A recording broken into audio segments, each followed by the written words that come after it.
Welcome everybody to this episode of Strong Perspective Podcast. I'm one of your hosts, Keith Armstrong, along with Uncle Spoke, boy Damon Armstrong, and I'm Keith Barnes.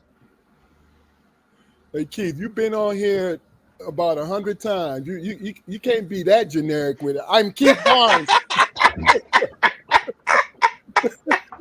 he messed around and told somebody watching me, like, that's what it is. Oh, okay. Yeah. Like, I got to put on the show, man. I got to put on the show. She don't read good. Yeah. You want him to get on there and tell him,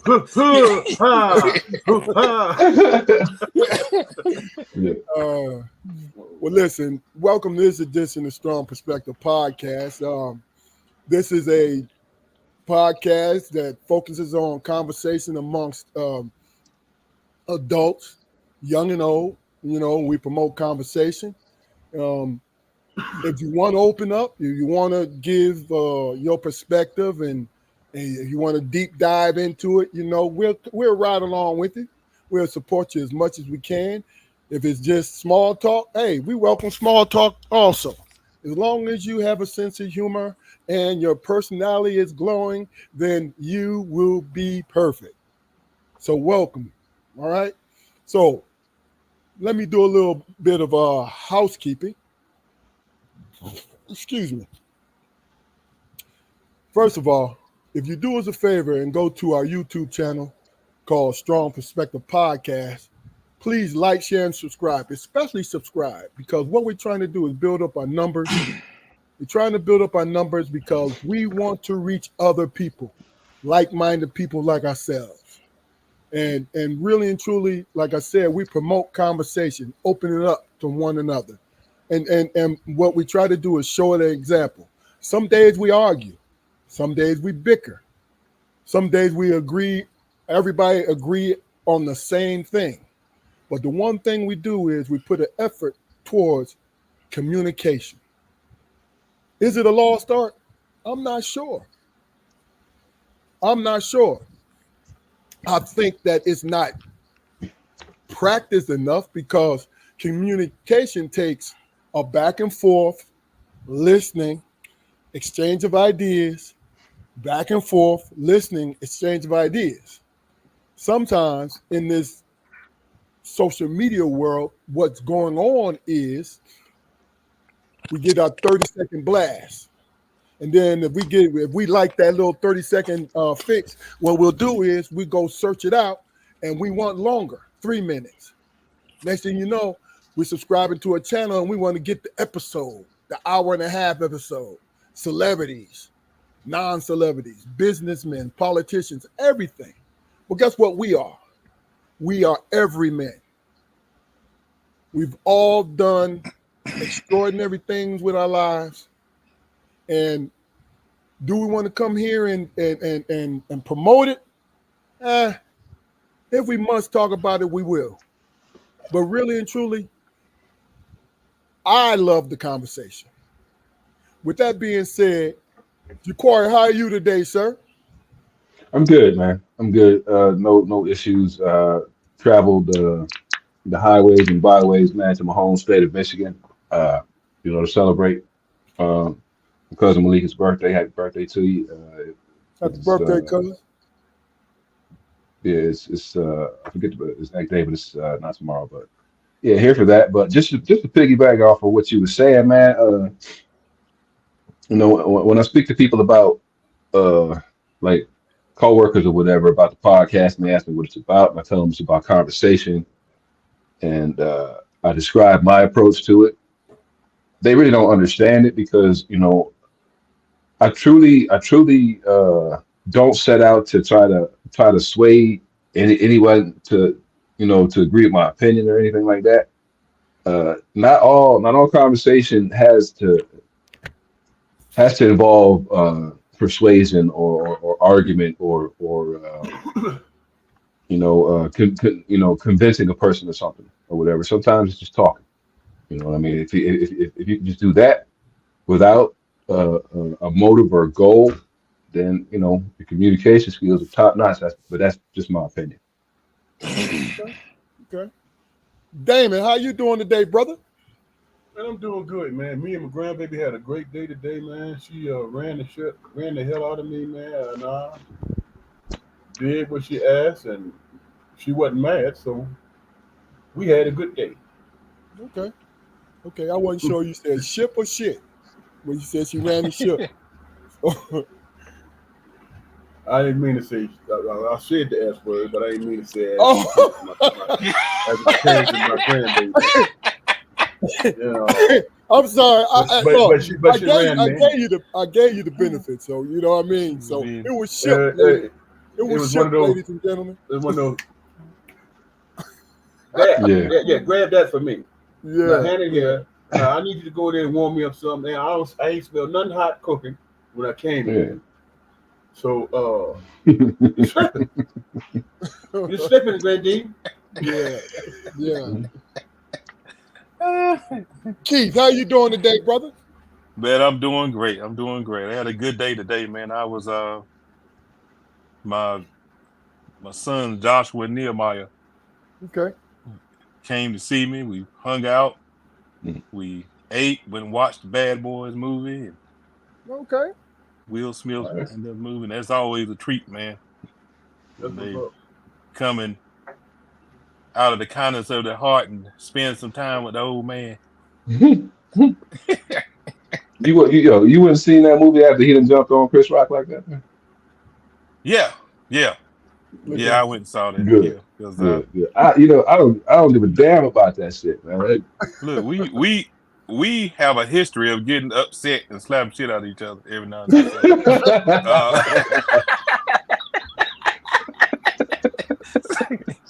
I don't know how everybody acting brand new. And we be in love the next day. We be sharing drinks, laughing about it. Man, he had slapping out the chair and shit, man. You can leave it. Slap shit out. He slapped the shit out. Didn't even alone. I think up in Chicago, my army buddy said his girlfriend said they called it an act right. Yeah. She said up north we call this an act right. That's exactly what it is. Hey. Yeah.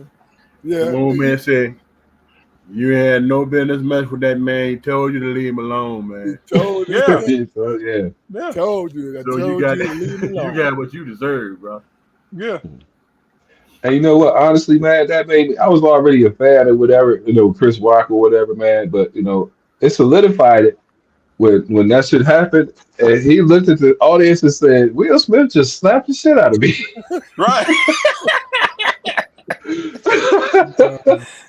But just slapped the shit out of me. Isn't that what happened on the street though? Yeah. They get hit, then they pause for a minute like this. Especially when you're not gonna do anything. You say it just like that. Hey man, this man just slapped the shit out of me. Yeah. Ain't nobody gonna do nothing. Or they put it in question form. Did this dude just slap me? Slap the shit out of me. Yeah, we all saw it. You right? Yeah, I think that's what he did, man. Yeah. Y'all gonna tell the police when they come? I ain't seen nothing. Yeah. No, yeah.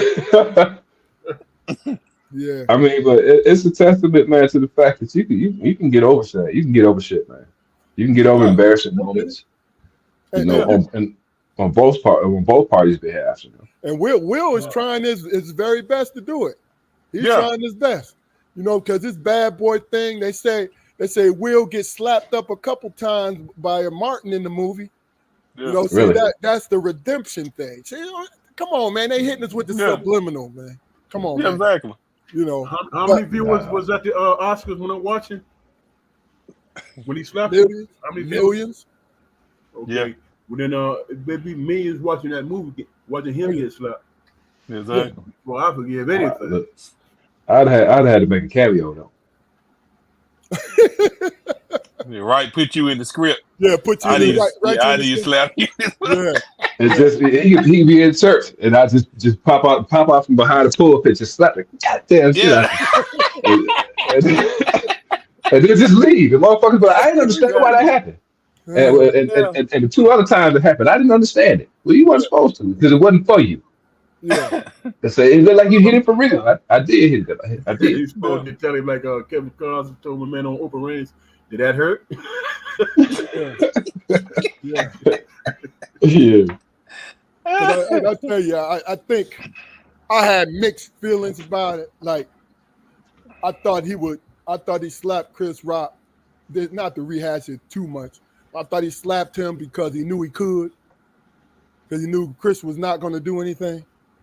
You know what I'm saying? But also, and this is small. Chris Rock displays asshole behavior, and I wasn't surprised by him getting slapped.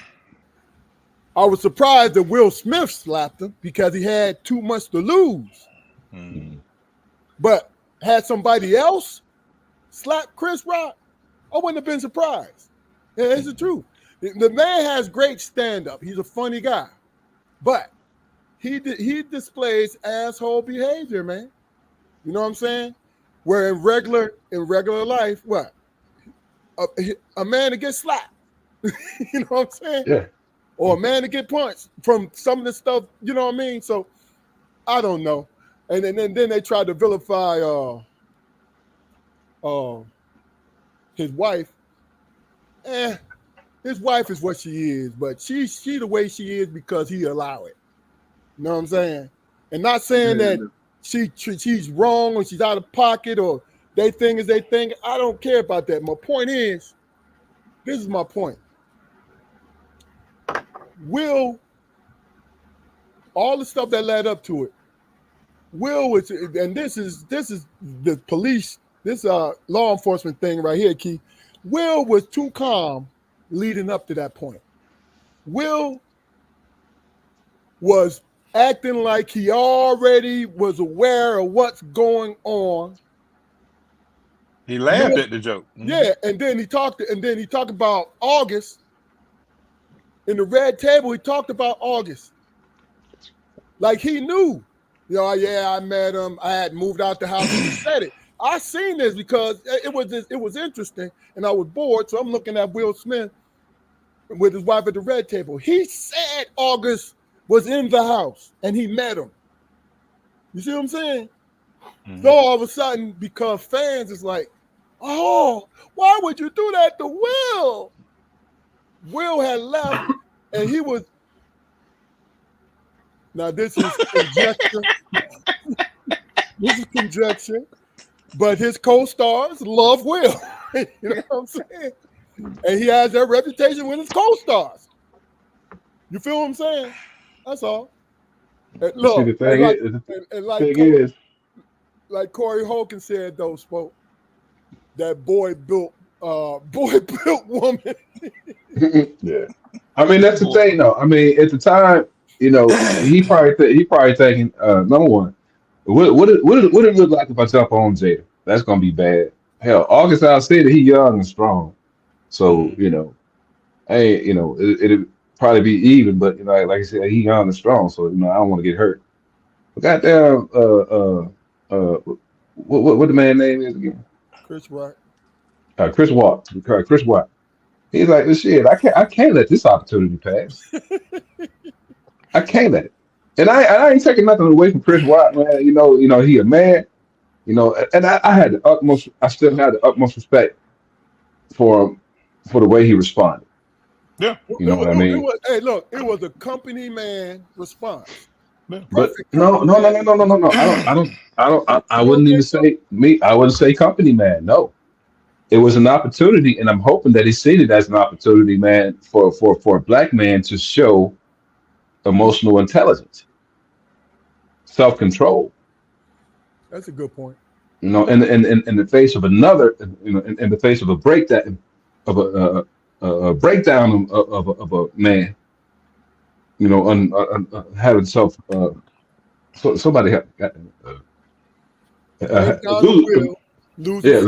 losing control. Yeah. Yeah. No? Because a scary sight for me is you do that to the brother, and the brother sit there and do this, just kind of nod his head. Yeah. You got a problem. Yeah. This man sitting up there clowning me and everybody laughing. And you pay in the room and all you see is people just falling out laughing at you. Yeah. It ain't happening for real, man. That's what you're thinking. But look, the craziest shit, the most gangster shit was he turned around and sat back down and let this man go through his monologue. And then told him, keep my wife's name out. And sat there and crossed his legs like, I ain't going nowhere. Brother. That's the equivalent of slapping a motherfucker in the face and then handing him a comb and saying, now fix your goddamn hair.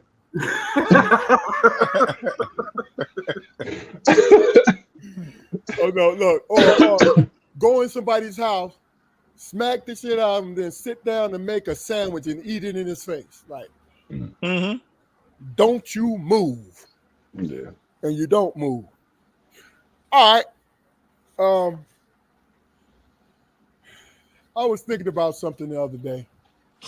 And it's along the lines of the little topics that I sent you guys. The first one I want to try to get your opinion about is Juneteenth, right? Juneteenth, Biden made it a national holiday last year.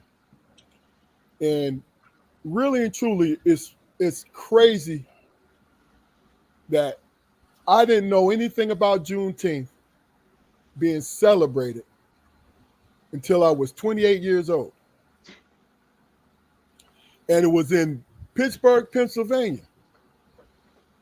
And it was one of my last years living in Pittsburgh before I moved down here in North Carolina. And when I investigated, like, man, because it was a big city event. It had a festival and everything, and I worked it. And I'm thinking to myself, well, what is this, right? And I investigated it and found out the background of it. Just for most people understand what it is now, but just for reference point, Juneteenth is the celebration when the slaves in Texas found out about the Emancipation Proclamation. And I think it was 2 years later when they found out, and then they celebrated it.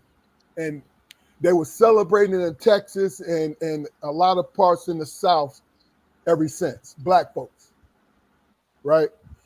And people was like, well, they say 2 years later, and I thought about it, I was like, well, damn, what was it? And the propagandists would say, well, those slaves didn't want to leave because it took them 2 years to know that they were free. But then I really just thought about it and looked it up. The Abraham Lincoln he signed in 1863, around that time. Yeah. And the war was still going on, right?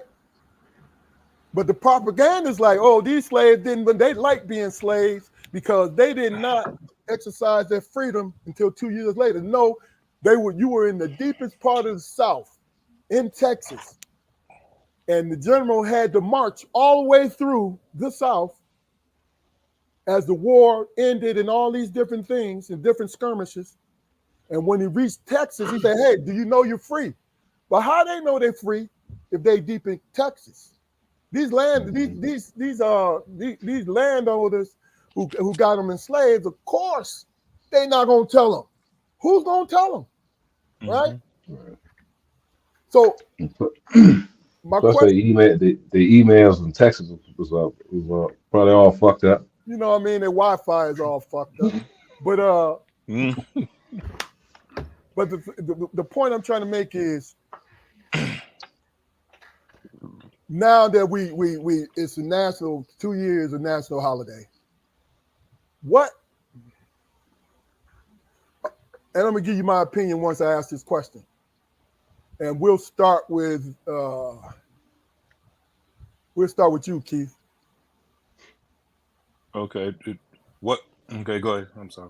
Okay, what is your overall opinion about the Juneteenth holiday? Okay. Yeah. Starting off, I found out like you did. For a while, for years, I'd hear it spoken of, but I had it associated. I thought it was honestly something that college students were doing. Okay. It was a gathering or something like that. And then I thought it was like Freaknik or something like that, something where people just get together and do stuff. Because I heard it was on a larger scale. So once I found out what it truly was about, and I was like, okay. And then I felt lost in the sauce. I was thinking, how was this going on this long? And I hadn't even heard about this in passing. Mm-hmm. I just heard it associated with a cookout. We having the Juneteenth cookout, and I was like, oh, okay, all right. And because they have it in a park or somewhere. Okay. But no one ever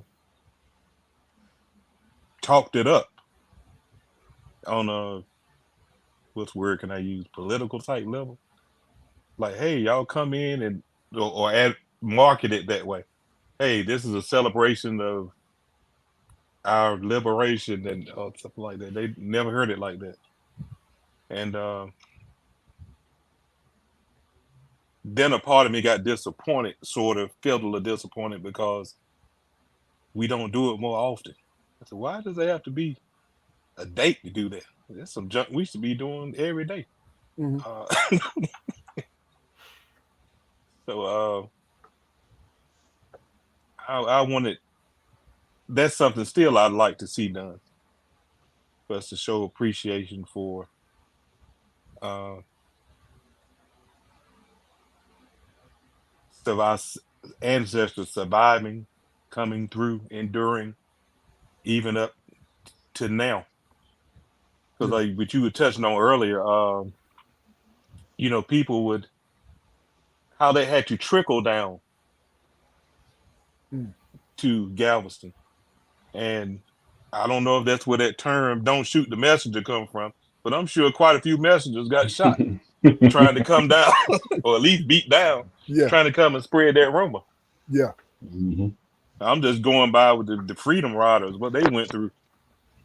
So you imagine you carrying that message and you passing that, whispering that, and then they trying to put everybody back in line. Hey, that's up north. You ain't up north. This is what's going on here. Ain't nothing changed, that type of thing. So, not to get too far off topic, but I wish they would get that. We would do that more often. Mm-hmm. Okay.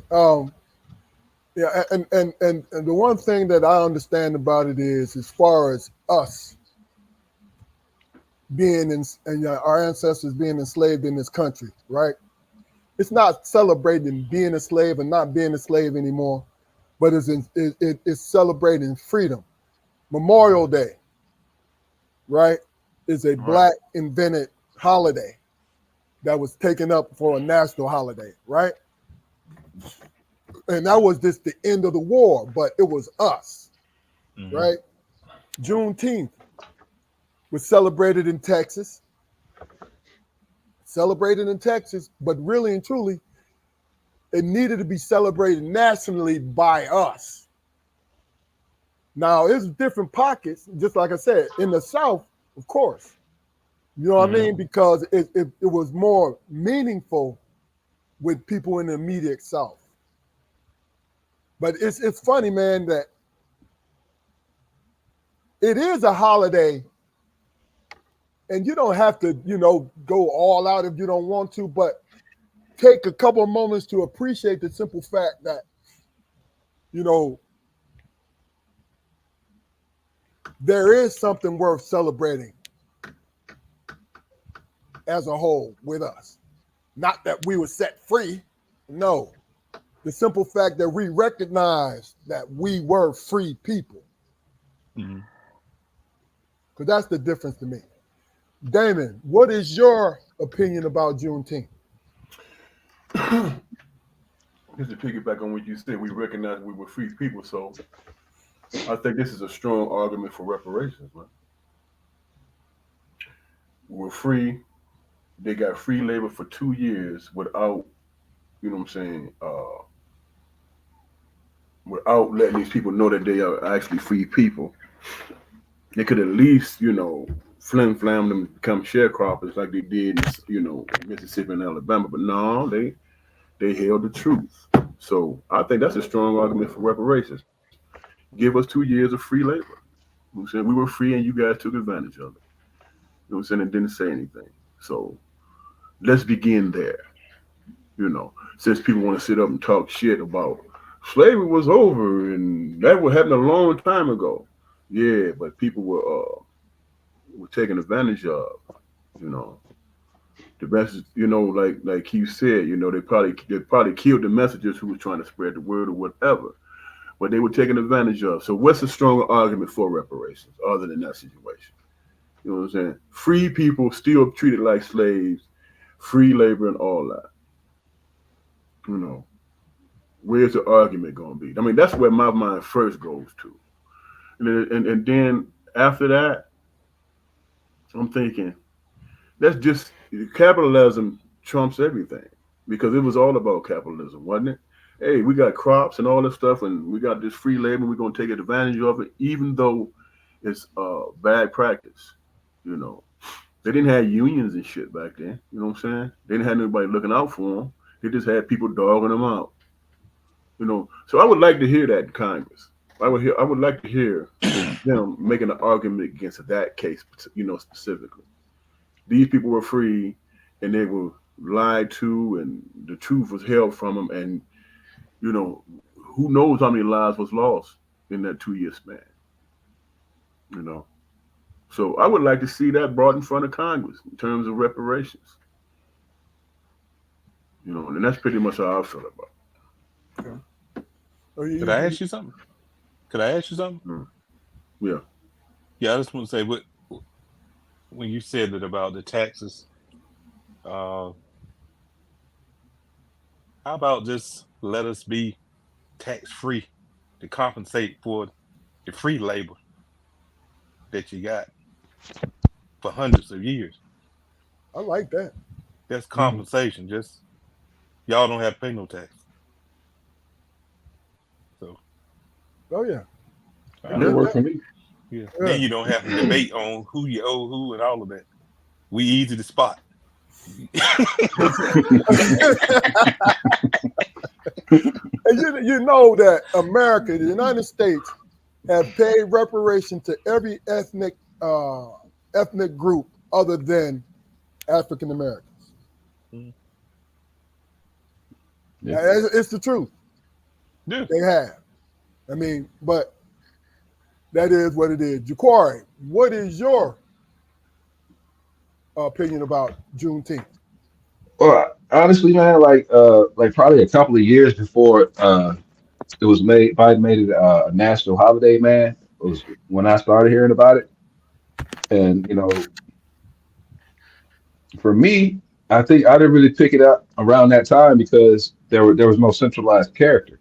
There was no person who there was no Juneteenth Paul Revere.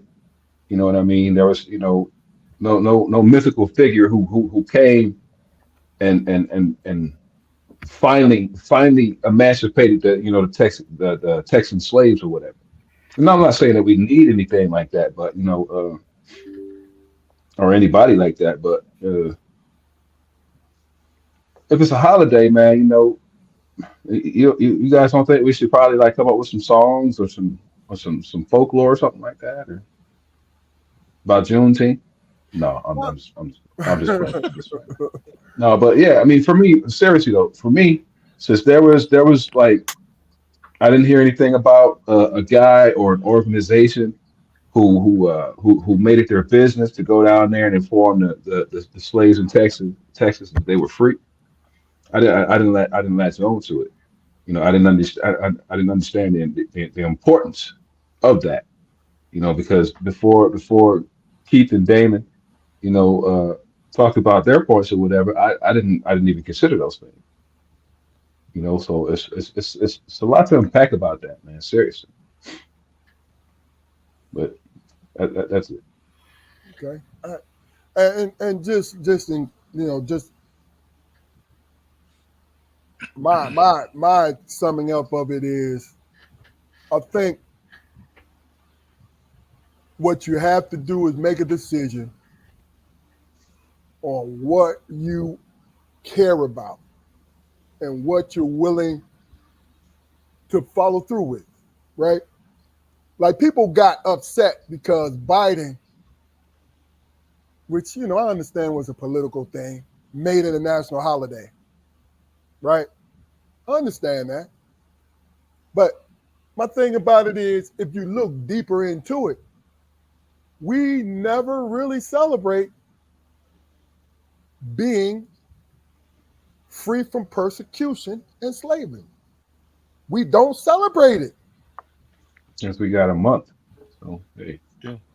But we is rationalize that a it, celebration of it, or is that just just recognizing what we contributed to this country?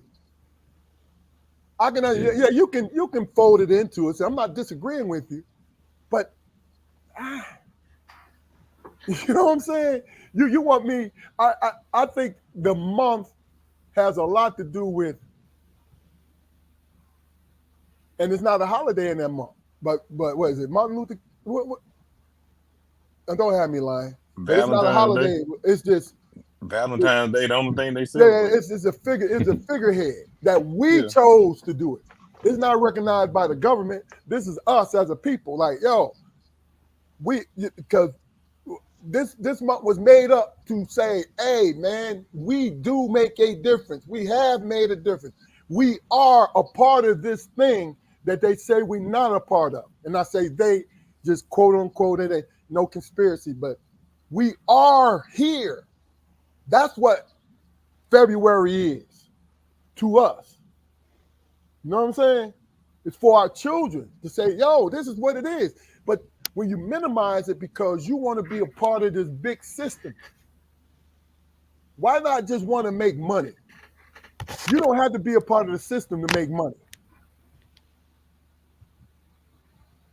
See, that's what people get hung up on.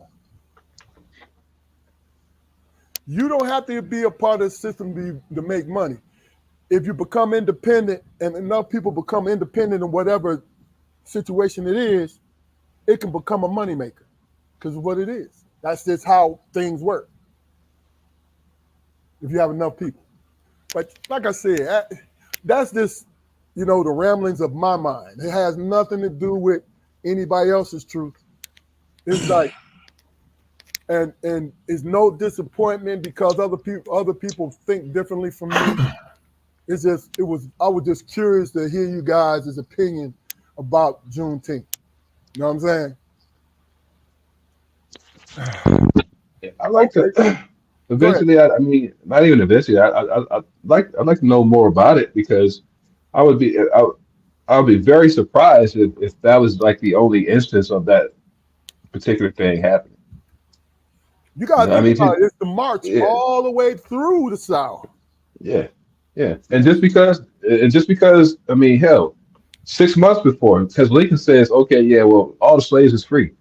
Well, the great state of Texas, they like, well, we don't give a fuck what you say, Mr. President, and we not telling. So hey, we had war. Yeah, so figure that out until dudes marched in and let the slaves know that they were free. And I'm also wondering, how much what the fuck the slaves put up. Like, what the fuck? So what we gonna do? Yeah, because you talking about people that were in bondage in an area that had proclaimed themselves to be their own nation. Yeah. They separated. Well, I think they call it treason today, but they separated from the rest of the. But see, that's what the army was for. That's what the Union Army was for. Yeah. And then what he specifically said, and let's if we won't do it, we're gonna do it right. He said that you are not in bondage anymore. You will not work for free. You will work under the guise of a wage, meaning sharecropping or whatever. You feel what I'm saying? So you will not work for free or under the lash. Right. So that's what he said. Mm-hmm. So that's a lot. You still got to work around. Yeah, exactly. What's going on in that situation? So you have to think that those folks were probably some strong people when they worked themselves out of that. You see what I'm saying? Because it was really ambiguous and vague when he said, hey, the only thing is, guys and gals, is they can't make you work for free. So you need a wage. You feel but at the same time, you're not classified as an immigrant, so you're not entitled to these perks to help you get started. We ain't gonna give you no piece of land and stuff, you know. Because that's the one thing about us. See, everybody think we were the main laboring force throughout the South, period. Meaning the building of houses, building of anything, that's what we were doing. So when Reconstruction came around, this is why Black folks prospered, because they were the only skilled labor. Absolutely. This is why Jim Crow became what it became. Because it became what it became out of jealousy. Because once we got the opportunity, we prospered because we were doing it anyway. Now we're getting paid a wage to do it. You know what I mean? But guess what? When you're in your history classes, everybody in this screen right here, you in your history classes, did you ever hear anything? Look, you got 2 sentences about Reconstruction. Reconstruction ladders from ba ba ba to ba ba ba. Then it ended. You know what I'm saying? So, but it was the most prosperous time for Southern Blacks. You know what I mean? Because they became senators, congressmen, businessmen, everything. You know? That's this kind of stuff, man. Like I said, as a whole, had we learned that as a whole, it wouldn't be no emotional damage like it is with guys like us. You feel what I'm saying? Mm-hmm. Because the folks who were made to go seek found this information, but everybody else just relied on the information that was given. Mm-hmm. You know. I'll give when I was 18, 19, when I went into the military and I sat down with brothers, and I'll admit a lot of them were from up north, and they were having conversations, man, and I was sitting there with my mouth hung open because I know what I was taught out of the textbooks, and they were going on this whole nother level. Oh no, it's this is going on, and I'm sitting there trying to see who's exaggerating and who's not, and they giving me references, and I'm looking at it, and I'm in my mind a picture is forming, a puzzle is coming together. And then the part of me get embarrassed. I'm like, man, how did I not know that? Dang, that's obvious. So they were giving me a lot of the whys of situations we were in and things like that. Yeah. So I'm trying to tie that in also with the Juneteenth thing, because you know how that little thing they do in class. We did it in law enforcement, where they'll say, okay, I'm going to whisper something in your ear. Oh, telephone. Yeah, and then you pass it to the next person. You relay the message to the person behind you.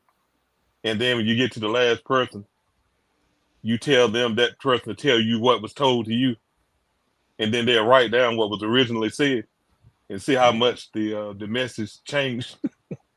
Oh yeah. So you got to think about. I'm in my imagination. I'm thinking about that too. And then you got the brothers that's got a family. He's got 8, 9, 10 children. Where you going? Pack up, go where? Mm. So it's amazing, man. Our folks amazing, man. I think, and you know what? The thing about it is the fact, and this is the only my opinion, we don't give each other the benefit of the doubt. We just don't. And that has a lot to do with not the individuals, but the information that's given and the conditioning that's being put upon us. You feel what I'm saying? Meaning that you can have all the greatest intention of anyone for progress and cooperation, right? But when you feel that one thing, when you're dealing with a group and you feel that one thing creeping in the back of your head, that one negative thing that turns into two negative things, that's the things that you heard over years, right? That's the things that other folks, because you always got to deal with what? You got to deal with the bad people who just bad for no reason, no matter what color they are. They're just bad. They just dehumanize humans. They just take advantage of humans. That's what they want to do. Then you have the other folks who are misinformed, which is the biggest majority, right? But those folks, right? Then you have the other folks who know, but just want an easier ride. Now you have these different layers on trying to get something done, something unpacked, something. It gets the truth get lost in the sauce unless you really and truly stick to it and go find it. Not realistically, man, and honestly, a lot of times, man, the truth just doesn't serve everybody. It doesn't serve everybody. I mean, so I don't care if it's true or not. If I have to relinquish a certain amount of my shit, Yeah. I don't give a fuck about the truth. You know, if there's a price that I have to pay, fuck the truth. Because it's not always the easier path. Yeah. You have to have a steady diet of the truth to really and truly stick to it. Because a lot of things is, and rightfully so, you have to look out for yourself and your family. That is paramount. That is that gotta be, right? Yeah. But there's a fine line when it comes to taking away from somebody else to help your family when you don't have to, but you're doing it just in case. See, that's that on the lines of people are just bad to be bad. You know what I'm saying? It's not, you know, it's a character thing, I think. You know what I mean? You know what I mean? Because I had to practice to look out for my fellow man. And it wasn't because I was a bad person, but it had a lot to do with just being human and my conditioning, understanding the bigger picture.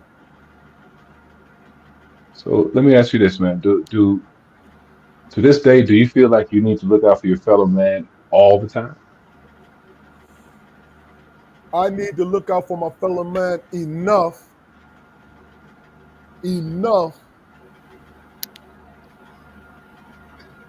for the flow to keep going. Because once you stop yourself, I mean, you gotta think about it.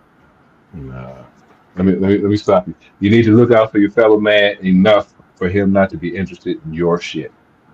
But that's the point, though. If you don't do it the way you're supposed to, he's gonna look out for your shit anyway. And I'm not saying that it's a right way to do it where they won't come looking for yours. No, it has nothing to do with that. It has something to do with you keeping your flow going. That's all. You keeping your flow going.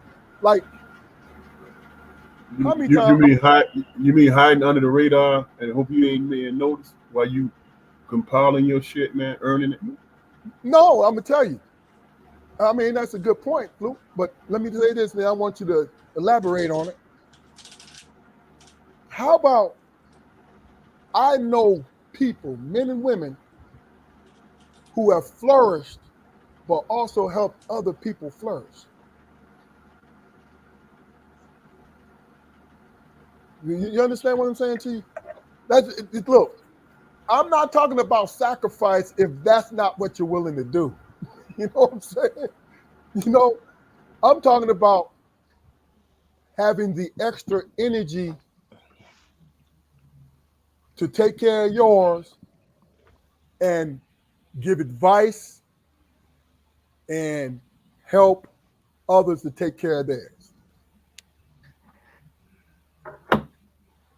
It's noble, bro. But I mean, at some point, man, you know, the other people are not going to be able to depend on me for anything. I mean, seriously. I mean, I work and I toil, yeah. You know, and at a regular job, man, you know, under the false the false aspiration that you know I'm going to become at least financially comfortable one day.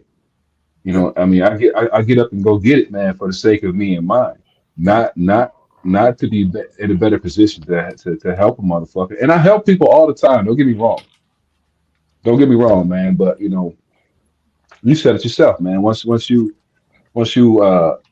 help a person to a certain point, and they secure that position, then what is to keep that person from turning around and biting you in the ass from that higher position? There's nothing. Right. Especially the amount of times that you've helped them. I get it. You know what I mean? So I mean it's I Like, think I mean I well, I think if I you're don't want to speaking put to that me, out there. if you're speaking to me about it, how I personally do it, I have Mhm. no problem with saying no. I have no problem with saying no and giving you a reason. Go ahead, Damon. How do you help a person, man? I mean, there are some people who are so downtrodden, man. You have to help them. You know what I'm saying? If you have if you about humanity, they're downtrodden. You have to help them, man. But what's the strongest thing you can do for a person, man? Isn't it leading by example? You know Yeah. what I'm saying? There are people, man, that I've had people come to me and say, "Hey, man, you changed my life," and I'm like, "I don't even. Who are you?" You know? Well, I just from afar, I just watched you, and I watched the example. Now I saw how you conducted yourself, and you know, I started taking care of my kids, and I started doing it, and I started doing that. And I was like, "Well, hey, man, uh, you giving me credit for that? I don't even know you, brother." No, man, I was watching you from somebody put me on to you, and they say, "Hey, this is a good dude." You know what I'm saying? I've had that example more than anything. You know, more than anything. Most times, man, you help people by your example, the life that you lead. You know what I'm saying? Now, do I you get it. got snakes out there who's willing to come take your shit? I mean, that's just par for the course, man. You know, that's just the life that we live. Hell, the Neanderthals did that to the Cro-Magnons or whatever. You know, if you got resources, we coming to take it. You know, and you fight for that. You defend yourself. You should be protected under the Constitution in that regard, man. But as far as what my responsibility is to put out my best self and be an example for the next person. You know, either you're gonna listen to it or you're not. I'm not supposed to reach everybody. You know, That's real. I'm not supposed to reach everybody. I ain't Jesus. That's what made Jesus who he is, in people's lives. Yeah. As far as me and my own personal little corner, I need to grind, make sure I'm doing the right thing, make sure my offspring doing the right thing, supporting my woman, and we try to do the best we can, and protect that at all costs, and everybody's a threat at that point, man. But that doesn't stop me from upper mobility. That doesn't stop me from being what I need to be in the eyes of my wife, number one, my partner, and my kids, who's an example to follow behind me. And if it Yeah. spreads out and if it branches out above and beyond that, that's a beautiful thing, man. You know, Yeah. some of my heroes, I just read about them. But my biggest hero is who I grew up with, who was there, who I saw. It's just like our dad told me one time. He said, "Hey, man, the strongest man is not the man who can power all this stuff. The strongest man is that man who falls on his face, struggles, and get back up on his feet. You know what I'm saying? That's a man. That's what a man does. That's a strong man because he's leading by example.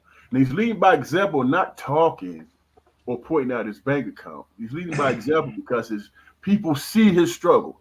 And those people that see your struggle are the main people laughing at your ass. You know what I'm saying? Or wish for your demise. But when you rise above that, those same people who was laughing, they like, yeah, man, they, talking about you laughing, but they calling you on the backside saying, well, hey, dog, how you get through that, man? How you deal with that? You know what I'm saying? But hey, man, just keep this between us. You know what I'm saying? A week of me be like, oh, nigga, you was one of those, oh, brother, you was one of those cats that was laughing with him. That's my weak side. But that laughter doesn't stop my progress, man. You know what I'm saying? Doesn't stop my progress. You ain't got enough to eat. You only got enough to eat to feed the children. So you give them the meat, the rice, and you eat rice and gravy. You know what I'm saying? That's what it is. And in that household, that nucleus, we know what it took for us to get where we are. I ain't got to brag about it. You just see how I survived it. Now you decide whether or not you think you know, I'm man enough or you have an opinion about me. You think that for yourself. But I'm not going to explain shit to you. Now, if you pay attention, I'll show you how I did it. And you might be able to take something from it. You know what I'm saying? But we all different, man. And we all do shit different. We take examples, but we don't do it all the same. Yeah. And the fact that this conversation is branching, and we've asked this on the podcast before, and I want to ask it again.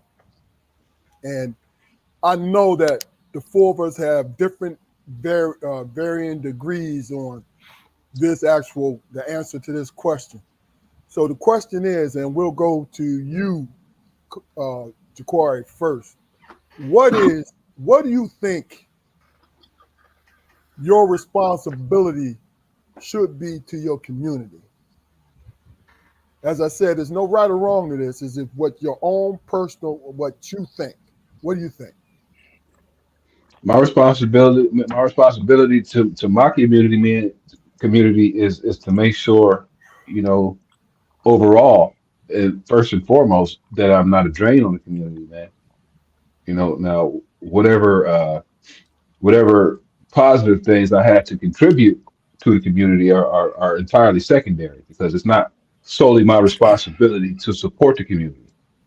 But I can't be the guy who's always screaming about the houses burning down, but I got a goddamn handful of matches. You know what I mean? Gotcha. That's it. Damon, what do you think your responsibility to the community should be? My responsibility to community, man, is to make sure, like I said, that I'm leading by example. I'm trying to be the best of myself. Whatever I put out, whatever God put me on this earth to be, I'm trying to be the best of that because There's a plan for everything. You know what I'm saying? You fit into that narrative. You fit into that call. Being your best self. You know what I'm saying? Being humble when you need to be humble. Matter of fact, you can be led by humility. You can be led by that. Hey, I was this way. But when it happened to me, I'm the loudest person screaming.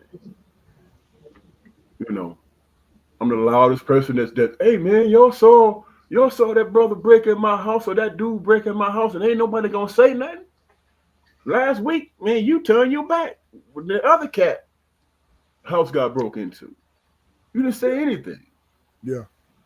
You know what I'm saying? But now you a victim. Now now your shit took. You like, man, I work hard, man. They just gonna walk up in my stuff and take it. And the crazy part about it, everybody in the neighborhood know who the hell doing it. Yeah. You know, they know who the hell doing it. So my responsibility for the community, man, is to be the best I can be, lead by example, make sure I don't put out a product, man, that's gonna do something destructive to the community, which is my kids. You know what I'm saying? Mm-hmm. Make sure that they on the straight and narrow, they're leading by example and all that stuff. That's my responsibility. You know what I'm saying? And then when somebody come and ask me, man, well, how you do this? Don't sit around talking about, I got to keep this secret, man. You know, I can't share this information, man. First of all, let me make sure all mine took care of first.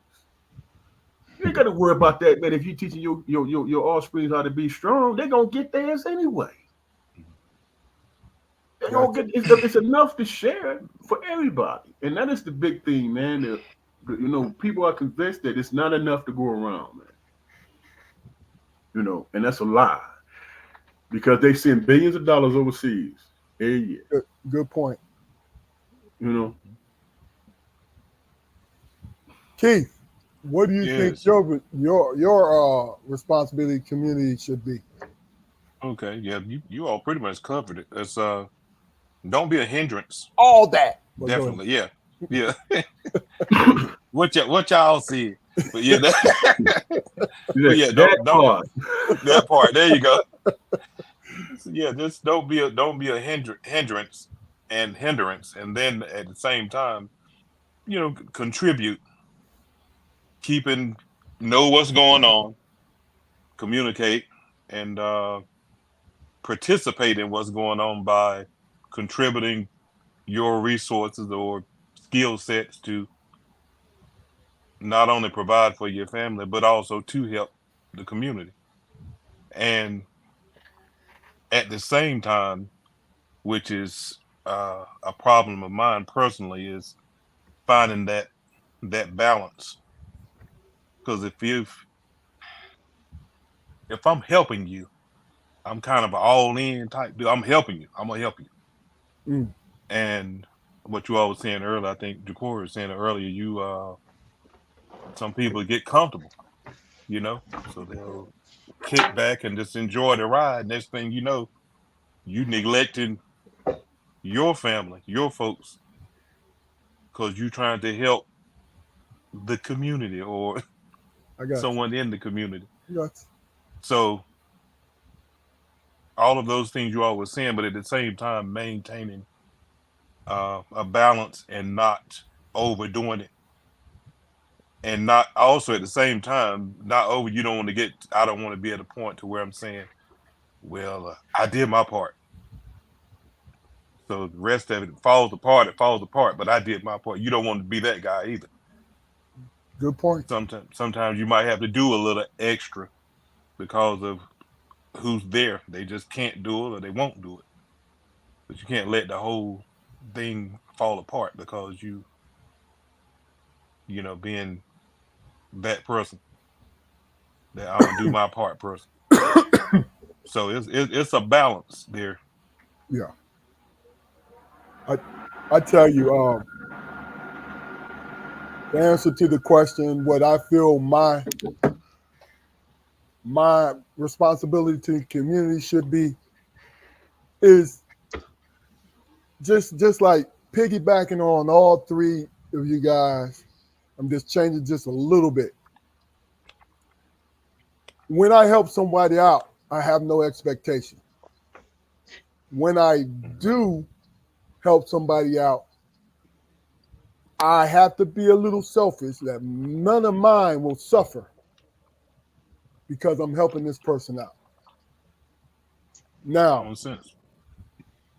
that is to keep my sanity, because if my family, and my friends have to suffer because I'm helping this person out, I'm going to expect something back in return from them. Yes. So I have to draw the line. Now, everybody may not agree with this, but this is what I'll do. And I'll tell them, if I can help you, I will. I won't have no problem with it. But if it's taken away from mine, I'm not talking about me personally, I'm talking about mine, the people that I take care of, I'm going to say no. You guys heard me say earlier, I know how to say no. And that's because, especially when you're dealing with another man, this man is capable of taking care of himself. He just needs a little bit of help. Mm-hmm. He don't need you carrying him on his back unless he's gravely wounded. He needs a little help to get him out of his stumble before he falls. But like I said, I have no problem in saying no. And we'll give you a reason why. I'm not just going to leave you hanging there. I'm going to tell you why. Whether you accept it or not, really and truly, I'm being honest with you. Because what do we have? We have a response. First, we have a responsibility to ourselves. And meaning when we have a responsibility to ourselves, that means us and our family, people we're taking care of. We have that responsibility. Now, if I can help it, I would never ask another man to push that. If they got responsibility and they can't help me, or it's going to impede on their responsibility, I won't ask another man. And that's a decision I made personally for me. You know what I mean? That's all. I wish I was the smartest man in the world. I wish God gifted me with ultra discernment to know people. You know what I'm saying? Bless me with those gifts of the different stories that we hear about. I wish I had that. I don't. So I try to do the best I can. Are you sure you wouldn't be sitting around crying all the time? You had that much. You know what I'm saying? You've been hard at looking at brother there. Look, it's a heavy responsibility to take care of your own. Yes. You know what I'm saying? Really? Now, funny thing about it is, add in having a gigantic ego. Add in being selfish. Add in just not liking people in general. People will go out of their way not to be involved. And we got people out there for that. You know what I'm saying? There's people out there that does that. Just for the sake of it. You know? I have another question for you guys. And really and truly, it's just, if you met you and didn't know who you were, and we'll start with you, Damon. If you met you and didn't know who you were, do you think you would like you? Nope. I wouldn't. Why? I wouldn't like me, man, because there was a time, man, where I was naive and I didn't really know nothing, and there was an No. I'm sorry. Right now, Damon. You right now. If the past me met me right now? No. If you didn't know who you were and you met you right now, at this moment, Damon Armstrong right now, do you think you would like you? Oh, absolutely. Why? Because I would like me, man, because I'm not saying I'm infallible, but if I do trip up, make a mistake, cause harm or whatever, I own up to it. You know what I'm saying? And I try to rectify it. Okay. You know what I'm saying? And that's my guidance. You know what I'm saying? I'm guided a little bit by humility. And that humility is caused by me recognizing my own faults and what I caused, and what I put out in the world. You know what I'm saying? And that doesn't involve anybody else, man. It's just me being honest with myself. And I like that part about me, man. I'm comfortable with that. It took me a long time to get to that place, but that's wisdom. That's learning. You know what I'm saying? Getting your head bumped and learning, and not in an animus way and say, hey, you know what? I'm gonna learn how to be slicker. But saying, damn, I caused this and I caused that. I have to take responsibility for that. You know what I'm saying? And those are life changing, life altering situations which makes you in hopes of being a better person.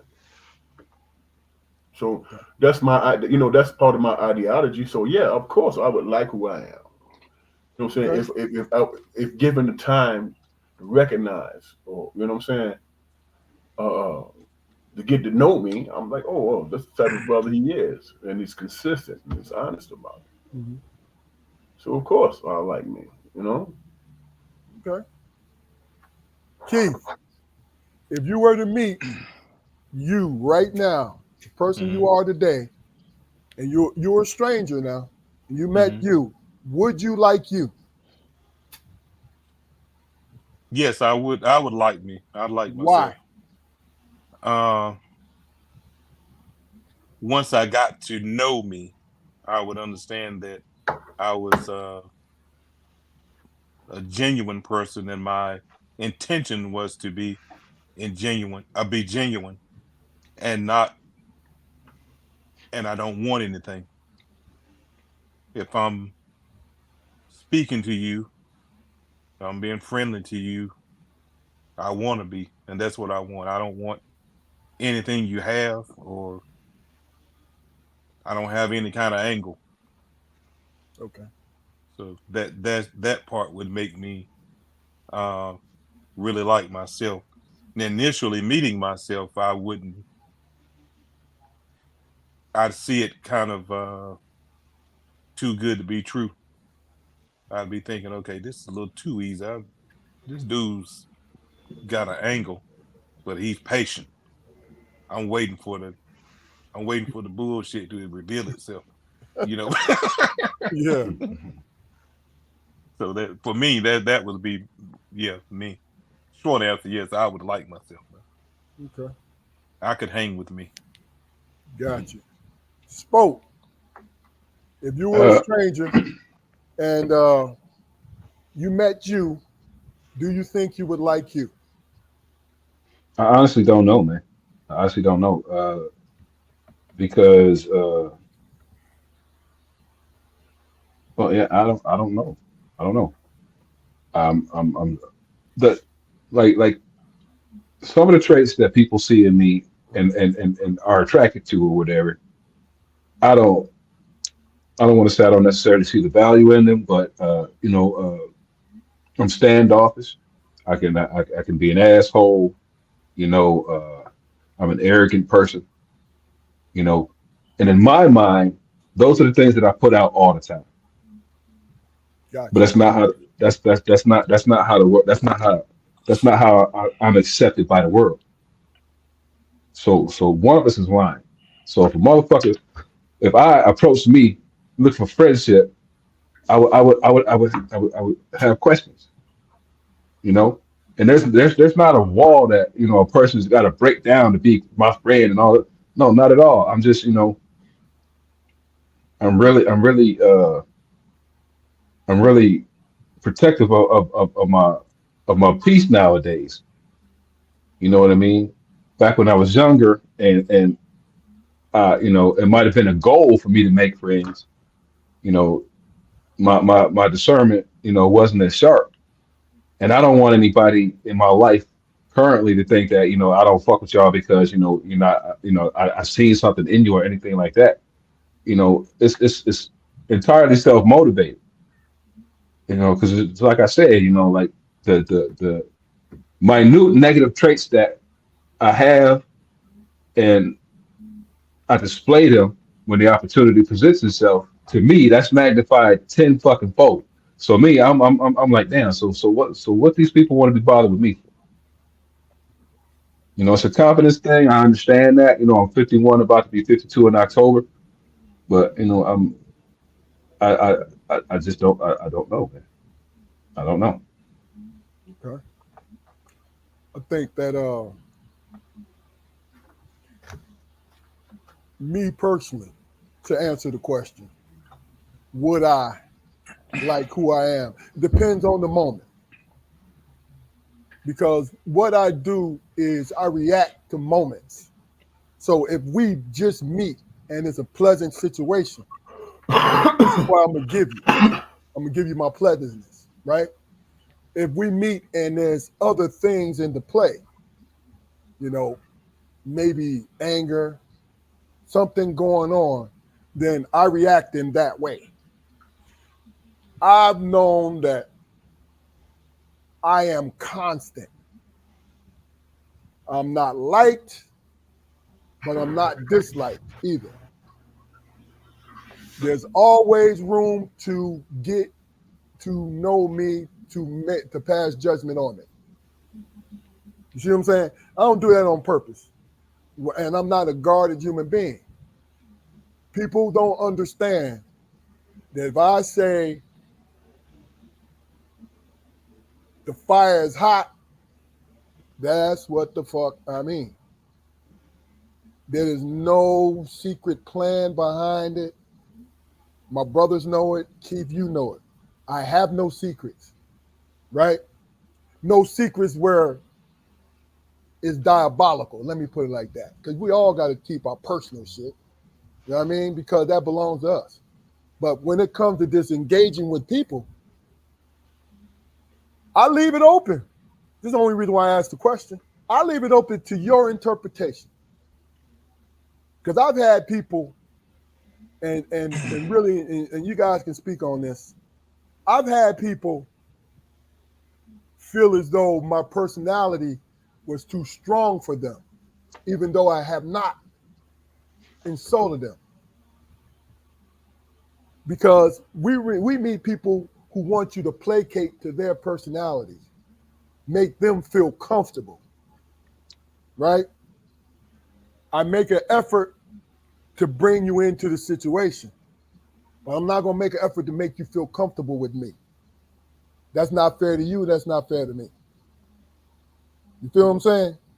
But I'm going to leave this neutral area where we can come together and we could actually, you know, find out if we have anything in common.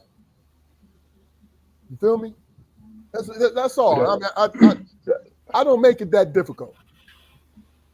I think that's a part of my dilemma, man, because you know, you talk to some people, man, and they would, you know, talk about how warm and inviting I am, and other people would probably describe me as deadpan, and you know, just I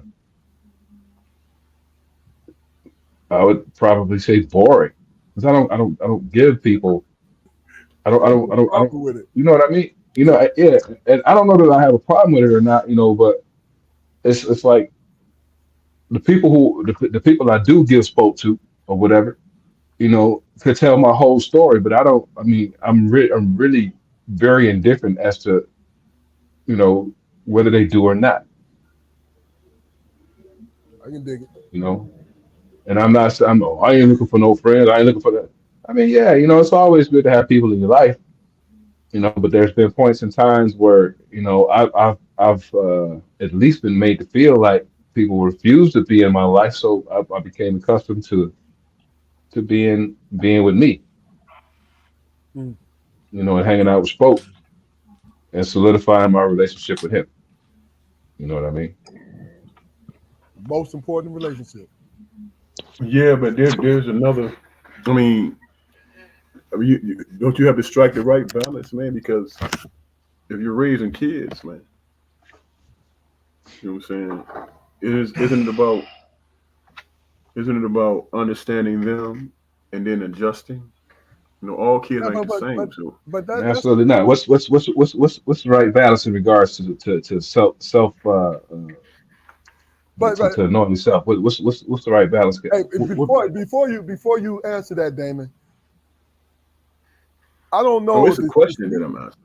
no, I'm saying if it's I don't think the two belong together. I was just talking about you as a person.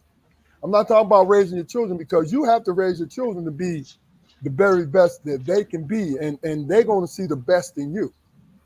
You feel what I'm saying?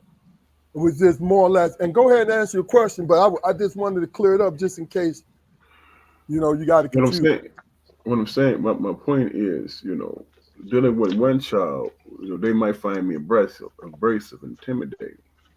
I You see know what where I'm you're saying? going. Okay. So I have to. There has to be a certain amount. I mean, I have to have an awareness of that, man. So Yeah. the adjustment would be still being myself and being open to them, so they can recognize. But I don't want them to be sitting over in the corner and saying, you know what? Every time, I'm 6'5", man. When I get emotional and I start talking or whatever, some people might find that intimidating. What? Some people might You? some people might find that off putting or whatever. That's not my intention. You know, that's not my intention. So I'm just saying there has to be a certain amount of awareness to that too, man. No doubt. but who does that awareness serve? That awareness serve? I don't care who I'm dealing with. If I'm not centered within myself, then awareness be damned. It's useless. I mean, but if you raising your children though, to Damon's point, if you're raising your children, you have to sacrifice a little bit of you. No, you You don't don't, think? Why not? Why don't you because think? because our children, if we're lucky, are us. And the part that I sacrifice might be exactly what they need to survive. Uh, it's a good point, but I don't know. I'm the type of dad where I'm a disciplinarian, but I also want my boys to like me when I'm older. They ain't got to like me when they're young. You know what I'm saying? But I got to show a little piece of my personality when they're young too. You feel what I'm saying? That's all. Now I'm not disagreeing with you. I was just throwing that little caveat No, in yeah, there. yeah. I I want. mean, have you ever had an experience with pop? And for my brothers, just 1 second, KB, have you guys ever had an experience with pop? And you see him go through this interaction or whatever, and you be like, who the fuck is this dude? Yeah, yeah. Why do you think that? Why do you think that is? And that's the first part. Why do you think it is? And after you figured out that this is who that man was, do you believe him to be honest with you? Do you believe that he had been honest with you throughout your entire lifetime? I mean, I'll answer it. He's always been honest with me, even But to the you point. had but you've had those moments where you've asked yourself who the fuck this man is, right? Yeah, I had these moments just to change it a little bit. Had these moments where I was with him that I was definitely afraid of this man in front of me for Mm. what the way he was dealing with someone else. I was definitely afraid. You know what I'm saying? Hmm. Because you know that he was that's what he was to the rest of the world, right? Oh, I was terrified as a child. You know what I'm saying? But the thing about it is, well, to answer your question, I've had those moments. You see what I'm saying? And then when I got older, I understood those moments. Well, Okay. my thing is this, man. You answer your question, Japoy. Yeah, I had that moment, man, and that moment is when I wanted to really get to know the man because he was being himself. He wasn't being dad. You know what I'm saying? I got to know who he was, these things that he shared. I'm like, wow, I didn't know that about you. You know what I'm saying? Growing up being a disciplinarian and all that stuff, I know I had a place and how I had to conduct myself. You know what I'm saying? But knowing who he was as a human being, what he was compassionate about, dreams and hopes that he had, you know what I'm saying? Things that he saw in me, not in a disciplinarian way, but my strengths. Hey man, dude, do you know this is who you are? Man, I see this in you. He telling me about me. You know what I'm saying? He's not telling me about who or what type of man he expect me to be. He said, "Hey man, do you know, man, you strong in this area, bro? Bro, have you ever tried that, man? Man, I'm proud of you in that. I'm proud of you because of that. Hey man, I'm proud of the fact that man, you have intentional fortitude, man. There's a strength about you. You know what I'm saying? That's being personal. That's being engaging. That's letting somebody know who's raising you that, hey man, I see you. You know what I'm saying? It's not about a persona. It's about, you know what I'm saying? I kissed our dad one time, man. And that's when he told me, man, he was sick. You know what I'm saying? And I felt that compassion and that whatever. And when I kissed him, I didn't feel any type of, I felt love and I felt closeness. You know what I'm saying? Being a disciplinarian, man, does not denote that type of situation, man. It has to be a connection. It has to be openness there. It has to be some type of vulnerability on both sides of it. I mean, that's both. You could have both. Right. You can have both. You know what I mean? You can be a disciplinarian, but also be open too.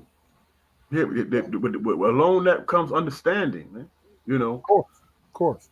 it comes understanding. Hey, man, I need you to be able to be in a position where you can survive this thing that we live in, especially as black men. You know what I'm saying? But you can also be compassionate also.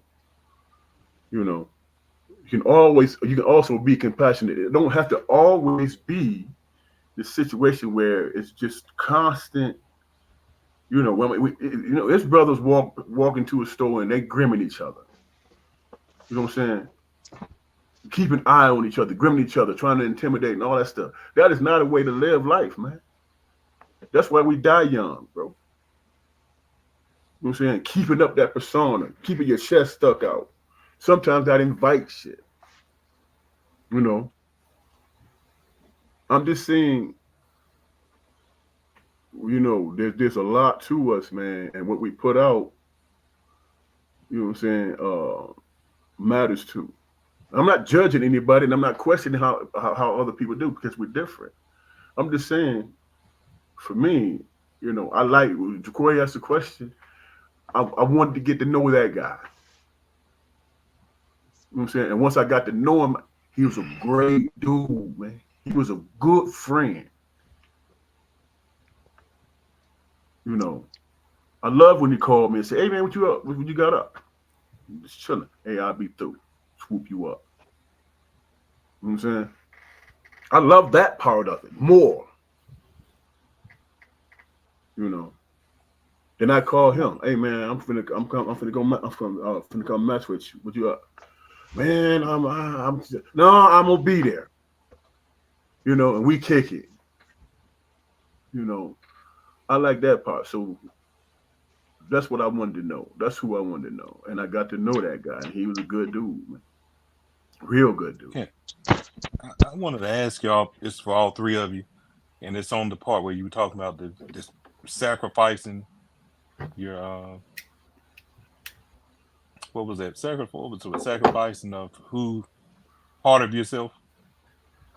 Is that what you said? But let me just ask my question. My question is when you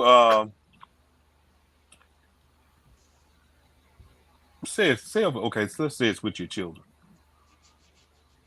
How do you determine or decide how much, or if you're gonna communicate to them why you are discipline them in a certain way, or uh Yeah, how do you determine if you're going to share or how much of it you're going to share while you're reacting the way you're reacting to whatever an incident is? If you've Oh been in a hell, our dad was a disciplinarian master role, at that. yeah, Well, I was I saying, mean, do you do it immediately, or do you say, okay, I'm gonna let this sting for a while, then I'm gonna come back? Or I mean, how do you gauge it? let me just say this. I've gotten my ass whooped, and 5 minutes later, it was explained to me exactly how I could have prevented it. It was also explained to me my thought process into why I put myself in that position. Right. And then after that was done, what have you learned from that? And what have you learned from what I said? Okay. See, you have to. I got my ass whooped for stuff that I've done and stuff that I allowed my brothers to do. You understand what I'm saying to you? Oh yeah. Which was rare, but I had moments where I had my ass whooped because I should have been looking out. It made me the person I am today. Is that fair? Yeah. If you care about somebody, of course, you got to look out for them. You got to take the extra time. So to answer your question, oh yeah, conversation came after the ass whooping. Okay. Yeah. Mine came before it. And my brother keep talking about that fluke, man. This is a plan. I need you. Damage control. I need you to do this, please, because I can't take it, bro, man. This dude, the man, tell you, and everything good. My dad Yeah. say, "Now, son, explain to me. You done this 3 times, and I done told you not to. Explain to me why you continue to do it, man. If you give me a good explanation, you won't get punished." And I sit up there and I'm looking at Keith. Keith was like, "Okay, go ahead, man. This, take your 3 spots." This three. Just take your 3 spots and cry. And we can go about our business. And I'm like, Yeah. I ain't happening, bro. That ain't happening. But yeah, he would our dad, man, he say, "Hey man, I need you to explain to me, man, why you can't, take care of your business, bro. Yeah. What is the deal? Explain that to me." And he would sit there and he would actually listen to you. He would listen. He would listen. And I give my boys the same opportunity, man. When Keith was a baby, and then Carson was a baby, the same opportunity. And they are better human beings because of it. They feared punishment from me, right? But they didn't fear You. me. You know what I mean? But I didn't do that on purpose. It was just a simple fact that I understood that worked better for them being better human beings. That's all. Well, I'll share. I was asking it because I'll share this much. Growing up, little guy, elementary school up in that area. Each day, it was always a nervousness. I wanted to get through that day without getting hit, dogged out or something. Because it just seemed like I was a magnet. It come to me. So each stage of the day, it was like a milestone. It was like, okay, we good so far. Now we just got to get through this. And then, hey, it's 3 o'clock. I ain't been slapped yet. That kind of stuff. And it won't one individual. It would be several people in there because yes, it was some trauma. It was some verbal abuse, a whole lot of stuff going on there, and it would trickle down. It would trickle down. So, and a lot of times you get a lick, you get a beating or something like that, and you left like, why? And then sometime, okay, let's see this, but was that necessary? You know, I'm watching 5 other people do this. No one's told me it's not cool to do. When I make my move, I'm hit. So for me, it was just a whole lot of confusion. And then, like my grandmother was the anchor, and she was home plate. Now, if she threw her hands up, like, hey, you were done. You were done. But yeah. So that a lot of that, it seemed like it was abandonment issues and stuff with me. But when she would leave the house, and I remember how I would be like, take me with you, because I felt like when she left the house, I was fair game. I was youngest one. The closest one in my age was 8 years older than me. So I ain't beating nobody up. I ain't winning no fight. I ain't outrunning nobody. So so now I got to be a negotiator and try to navigate through. So, and another part of that was it kind of molded my personality also, because I'll come up and people will speak to me and I'll, hey, how you doing? And that's it. I don't even think about it. I'll smile and speak. It's a respect thing, and it's friendly. And my grandfather would speak to me about that. He said, you smile too much. He said, there's 2 problems with it. He said, people size you up to think you may be a target, or you soft, or because you're friendly, you're approachable. You're too approachable. He said, and then some people, it scared them. He said, I know you. He said, you do that even when you're angry. He said, you took that from a cousin of mine. He said, this cousin I'm talking about, he said, he killed 2 people. He killed 2 people. And he was laughing the whole time. They didn't know. They just didn't know. Yeah. He said, one man, he cut his throat. He was grinning, laughing the whole time. But he said, but each time the person had done something to him. But it was just my whole point is just it helps a lot, which I'll say you do, to sit down and explain, learn to teach the lesson, and don't because it can easily be misinterpreted from a young person, and actually they'll start seeing you as a bully. They'll still respect you and everything. They're gonna hide it from you. They're definitely not gonna let you think they see you in that light. Yeah. But deep down inside, they're gonna be saying, this dude in this certain, I'm not going down this road with him because he's a bully. I ain't gonna never hear the end of it or something like that. So that's why I asked that question, just to see how you all as fathers dealt with that, to make sure you weren't seen in some weird type of light and not be aware of it.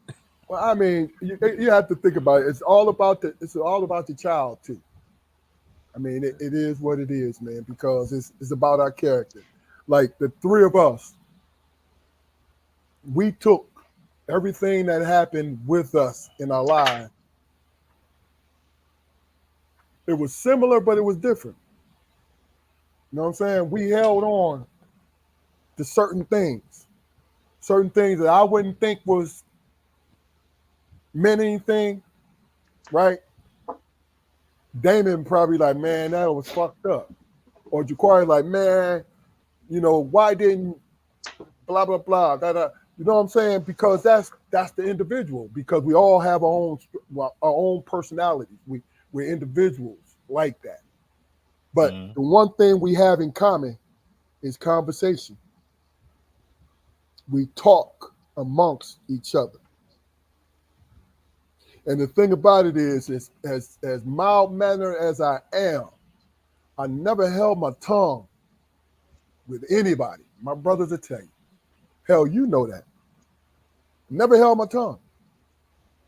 Now, I can turn it up high, not holding it. I can turn it down low, but not holding it, be passive aggressive, but letting you know this is a problem.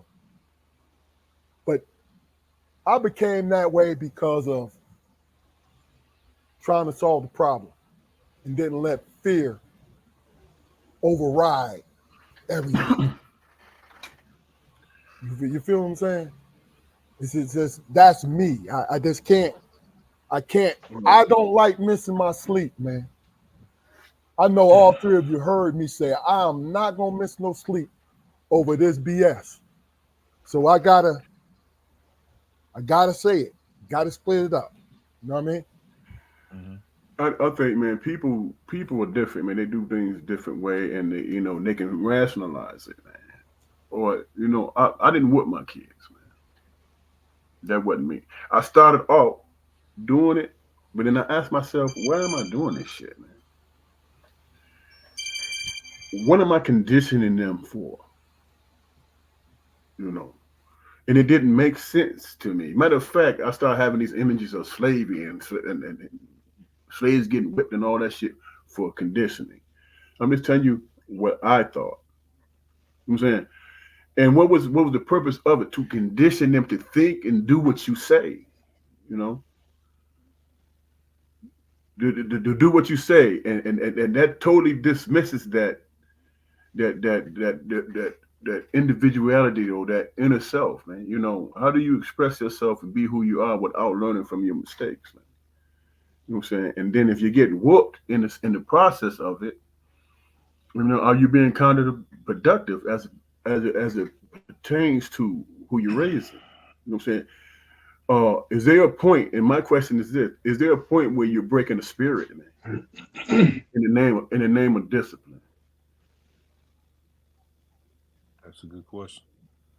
Very good question. I mean, because you speak to many adults, and they would say that's the solution. He's just a spirited boy. He need to be broken a little bit. And the only explanation I could come up with to counter that is the fact that they've been broken, themselves.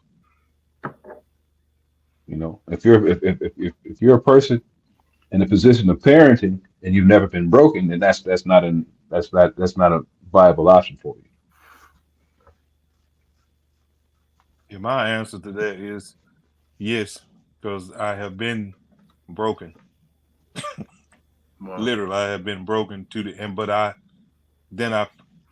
for my younger siblings, my brothers, I had to hide it or overcome it, and that was tough. It really was tough because I wanted to take the path of least resistance, but I had to lay an example for them to know, so they would feel like they had somebody to come to. I have a bigger brother. I have some support. So, but yeah, it can. And I'll tell you, I have been broken. So where I'm inside, I'm feeling like, man, whole time I'm thinking, am I looking like a punk right now? And sometimes I'd overdo it, trying not to make sure that wasn't the impression I was leaving. So I'd get in trouble that way. So yeah, the short answer, I'm just saying, yeah, it can cause that someone to be broken. Hey, you know what, man? I see your point. But I think it really depends on your children, whether you get corporal punishment or put them on punishment. What works? You know what I'm saying? Because I don't think like I can say that with my sons,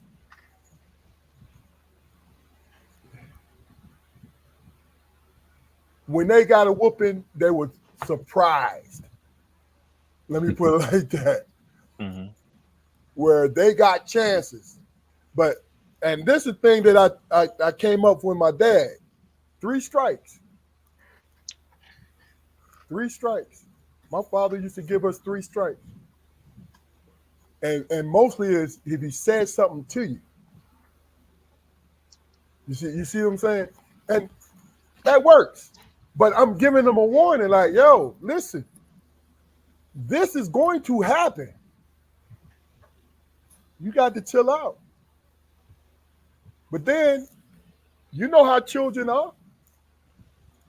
They think what they say in the South, they think chicken grease ain't hot. You know what I'm saying? Until it burns. Then they looking at me through the course of the corporal punishment because what it is I do it like my dad. Grab them ankles. You know what I'm saying? And they looking at me like they like this. Like this has actually happened. I told you it was because the one thing that as a father that I never wanted to do is tell you I'm going to do something on the good or bad side and don't do it. That's the worst thing you could do for your child to me. Right? So if you said you promise a punishment for them, right? And you don't do it, give them a reason why you didn't do it. Don't just not do it. You see what I'm saying? Because they're not mature enough at that moment to really process. Oh, I'm getting scot free off of this thing. You know what I'm saying? But that's just me. Let me do this. Address the other question of the day, and you guys can spend as much time as you want on it. And the question was, do you think that we have a problem with expressing our emotions amongst ourselves and women as Black men in this community? We'll start with you, Keith. Yes. I do. Anyway, because it's levels to it. Okay. There's levels to it. I can express things with you all as men more in depth. One, you can relate. We're all men. You can relate to what I'm saying. With women, it's different. I don't think I should relate or feel comfortable sharing everything because one, I'm seen in a leadership position. So you don't want them to see you as being weak. Yeah, it's some things you need to share, but some of the things that I'm dealing with, I need to deal with it, and she don't need to know all the details of it because, as you know, about 2 or 3 of them, they'll start Monday morning quarterbacking that thing, or live quarterbacking. They'll be like, "Well, hey, why you let that happen? Why you didn't go in? Why you didn't flip the table? You know, why you didn't break his neck or something? You know, you being soft now. And they don't understand the whole perspective. Yeah. If I do that now, okay, then I'm gonna be fired. Then you're gonna have a complaint about that. Then I'm gonna be stupid. And then they don't see that. So it's a lot of things that you can't share with women or communicate. So I'm saying you'd have a problem, or I would have a problem because you have to keep a balance there. That's another thing I say. You have to keep a balance. Okay. Well, on the other hand, yeah, because I hear that in relationships, when you share everything with your boys, y'all get together, y'all chat about this and chat about that. Then when you get home, you don't share these things with me, and I'm in this with you, and they don't understand this, and they won't admit that they do the same thing. But but you can't do it. It's really not wise to do it. Gotcha. If you're going to be in the leadership role, be in the leadership role, and things that they're directly need to know about, yes, share it. So it has a lot to do with the maturity level of your mate, whether or not Absolutely. you can share it. Okay. Absolutely. Damon, do you feel there's a problem with sharing with other brothers and women in our community? I think, man, that we all communicate with each other, man, in different forms or whatever. But I think the problem is accepting. Man. If I tell you I don't want to talk, I don't want to talk. You know, and the dude, it's not against anybody. There's no underlying agenda. It's still not. Some days I wake up and I don't want to talk. You know what I'm saying? Some days I wake up, I do want to communicate. You ask me a question, I give you an answer. That should be enough. You know what I'm saying? Why should I have to elaborate? I gave you, asked a question, I gave you the answer I want to give you. Yeah. And that's it. You know what I'm saying? The problem comes in is when people start digging, they start probing, and it becomes something else. Mm. You know what I'm saying? It becomes something else, and it has nothing to do with the initial question or the initial situation. It has everything to do with, okay, now that we at this point, let me tell you why I had a problem last week with your ass. Gotcha. You know what I'm saying? So it becomes this whole thing, man, where it's just outside of the initial situation. You know what I'm saying? And then in memory, you say, well, I know where this leads. I'm gonna try to be as quiet as possible. I don't want to accept the apple cart, and I'm gonna do this here just for the sake of peace. You know what I'm saying?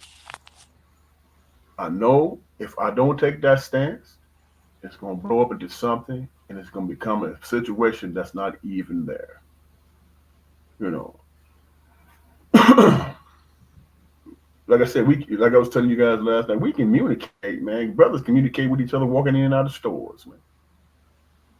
It's You real. know what I'm saying? We communicate like that. We communicate with each other.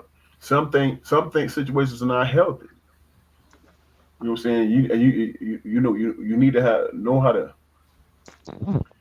differentiate between those communications that are important and healthy and those that are not. You know, and I think we as men, I think we have more understanding than that because we are the protectors. You know what I'm saying? Confrontation is what it's gonna be, man. And that shit can escalate into anything. You know, loss of life, prison, whatever. That's always at the back of our mind. And see, women, and and this is just my opinion. They want to talk about it. You know, how many times have you guys seen a couple out and somebody they beefing with somebody else or whatever, and that man say, "Hey man, calm down." You know what I'm saying? And that woman is like bombastic and like, "No, hell no, this, that, and this," and this man looking at five guys. You know what I'm saying? He looking at five guys, and he's trying to de-escalate the situation, not because he's afraid, it's because he got you with him. Right. Yeah. You know what I'm saying? Because he got you with him. They come at us, we both gonna be stressed out on the ground and shit. You know what I'm saying? And in order to avoid being stressed out, on my woman being stressed out, I'm about to have to pull that thing out, man. Then you talking about jail time, you talking about lawyers, you talking about money, and all the shit we ain't got. Right. All because of communication. Hey man, let's de-escalate and let's move back from the situation. Now, if you ain't given no choice, then you handle your business. But all the loud talking and all that crazy stuff, man, there's a lot of brothers in the cemetery, man, because of that shit. No doubt. No doubt. So it's personal, man. I mean, we can't communicate with the whole world. It's the people that's in your circle, man. You know what I'm saying? You got to have you have to have some patience, man, and understanding in that regard. You know. But understand when not to look at my wife, man. And sister-in-law, you starting all the shit too. I'm like, man, that woman, she get the my woman, she a gangster, man. So I ain't gonna even.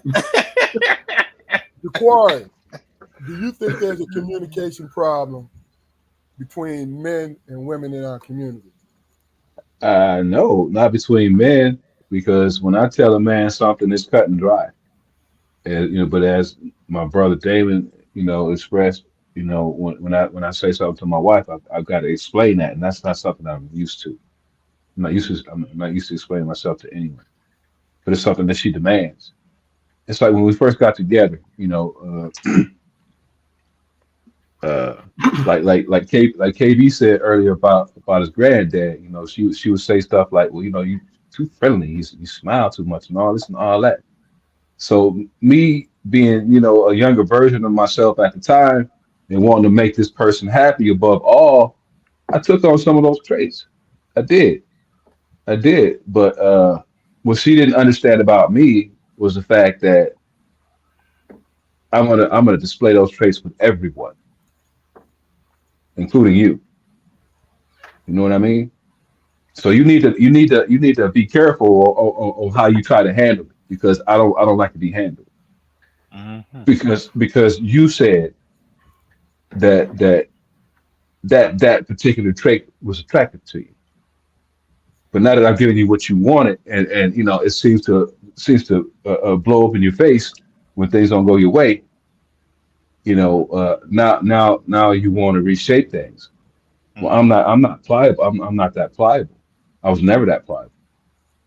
What I did was I put your happiness above mine. And on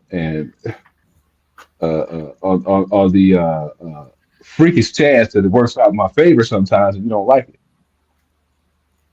That's not fair to me. So I'm gonna double down, right?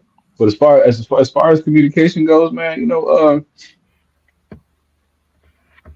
I I find myself being equally as vulnerable with men and women, because men understand, and women will step up and try to help, in situations, because they know who I am, because I told them. You know what I mean? And I'm still the same person. So when certain situations arise or whatever, and I'm performing, and everything is hitting on all cylinders, there'll be that female around who's like, okay, well, you need to give Strong a break. All right, you leave him out of this, because they know how I'm dealing with that pressure or whatever. You know what I mean? So yeah, it's a tricky thing, man. It's a tricky thing, I think so too. but But there's I'm gonna there's tell you, be always honest, bro. between us as men, there's always an underlying possibility of violence. Always.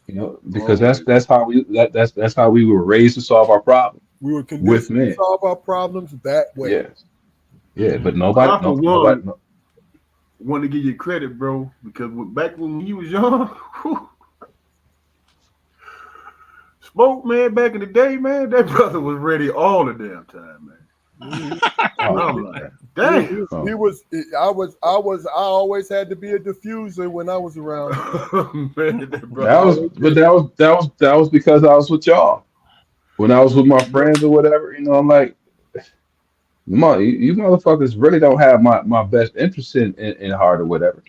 So I'm gonna be out when y'all throw a couple of punches or whatever and run. I'm gonna be left fucked behind.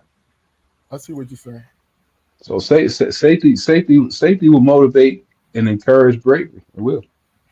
Oh yeah. All right. Well, look, gentlemen.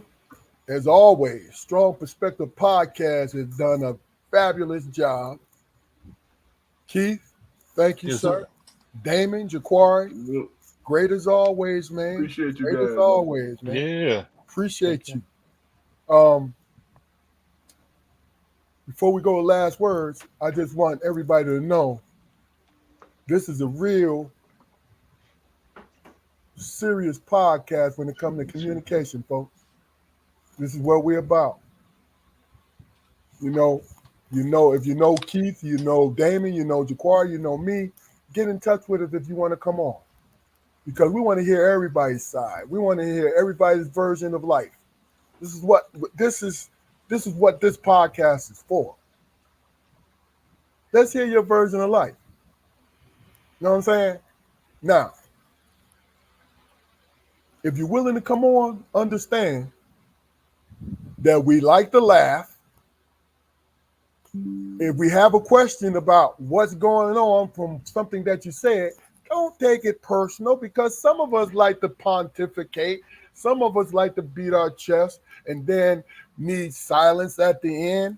Well, we don't do that. Now, if you just said some things for a standing O, guess what we're gonna do?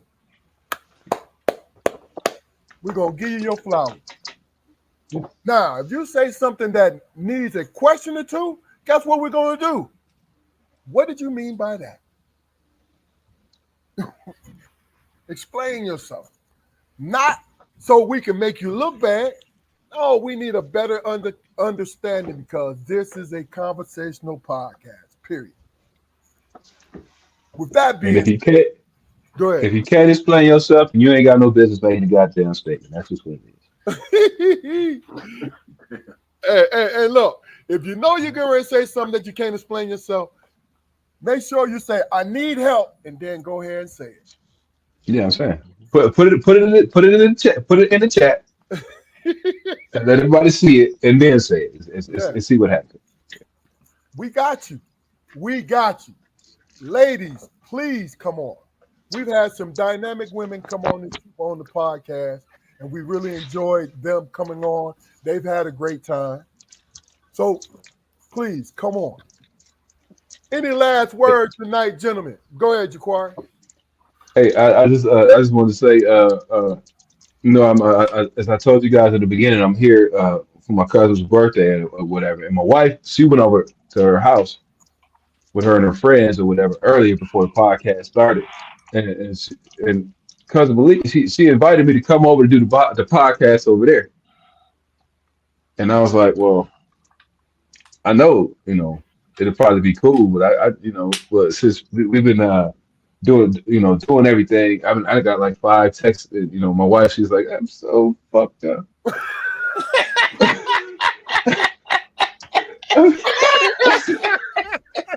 I am so fucked up. So like, yeah, I think I kind of dodged a bullet on that one.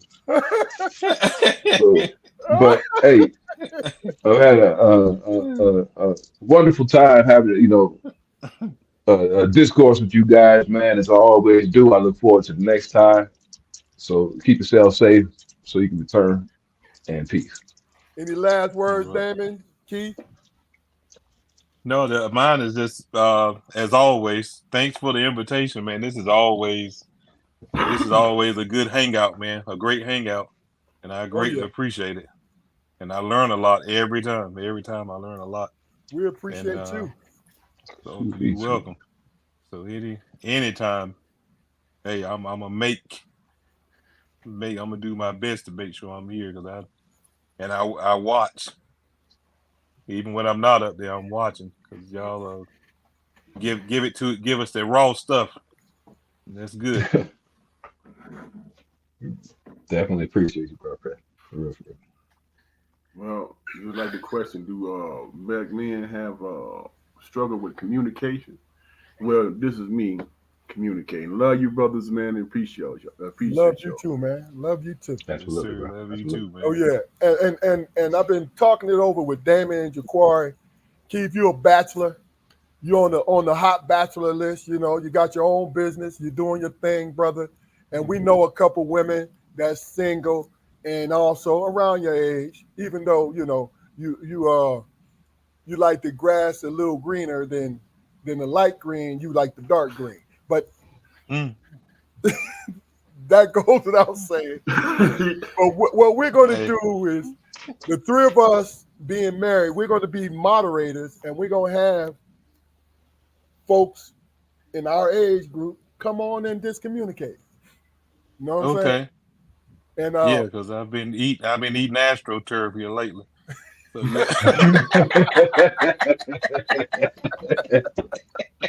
yeah. Oh shit. Oh shit. Y'all about to get the FCC on us. Look, Goddamn hell going on around here. All right, folks. This is Strong Perspective Podcast. We thank you again. We're here every Friday at 7:30. Please go to our YouTube channel, like, share, and subscribe. Leave a comment. I'll make sure I get to those comments and respond if you need me to respond. But you guys, enjoy your weekend, fellas. Damon, Jaquari, love y'all, man. Love you, Keith. Love you too, bro. man. Y'all have Love a you good too, night. man. Peace.